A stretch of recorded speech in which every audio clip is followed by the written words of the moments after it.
अरे जेठा जी, आपको पता है क्या कि आपने जो आज सुख दिया है वो पूरी ज़िंदगी भर अय्यर मुझे कभी भी नहीं दे पाया। और मैं ये सुख हर किसी के पास मांगने भी नहीं जा सकती थी। इस वजह से जेठा जी, आपने मेरी मजबूरी समझी और आपने मुझे ये सुख दिया, तो थैंक यू जेठा जी। अरे बबीता जी, आपने तो मुझे सिखाया है कि दोस्ती में no thank you no sorry. तो बबीता जी, आप मुझे थैंक यू क्यों बोल रहे हो? जाओ बबीता जी, मैं आपसे बात नहीं कर रहा।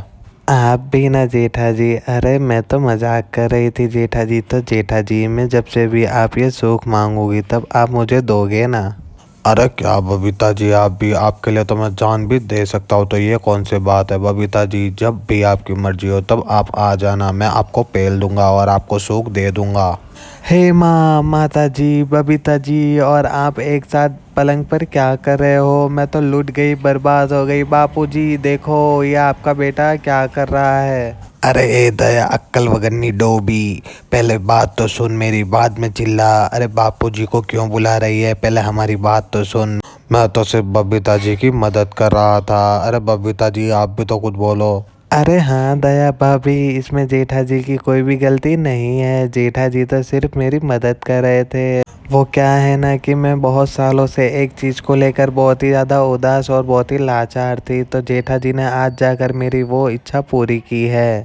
अरे ऐसी तो कौन सी तुम्हारी ख्वाहिश थी बबीता जी कि आपको मेरे पति के साथ बेड पर एक साथ सोना पड़ा? अरे दया भाभी, वो क्या है ना कि जेठा जी तो सिर्फ मेरा माप ले रहे थे। वो क्या है ना कि बहुत सालों से मुझे मेरे माप की ब्रा नहीं मिल रही थी, तो मैं बहुत ही निराश होकर और बहुत ही लाचार बनकर घूम रही थी। लेकिन जेठा जी ने आज मेरा माप ले लिया और कल मेरे लिए मेरे माप की ब्रा लेकर आएंगे। इस वजह से हम दो एक साथ बेड पर सोए हुए हैं दया भाभी।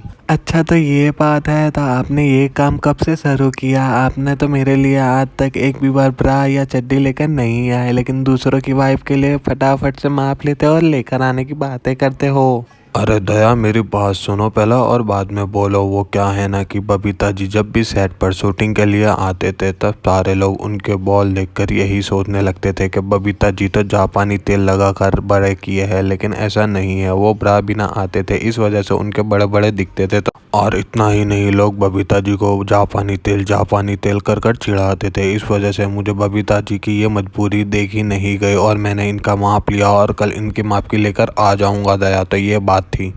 अरे ये बात थी, आपको मुझे पहले बतानी चाहिए ना। तो दोस्तों, आप लोगों को मेरा पति का ये नेक काम पसंद आया हो तो वीडियो को लाइक और चैनल को सब्सक्राइब करना मत भूलना।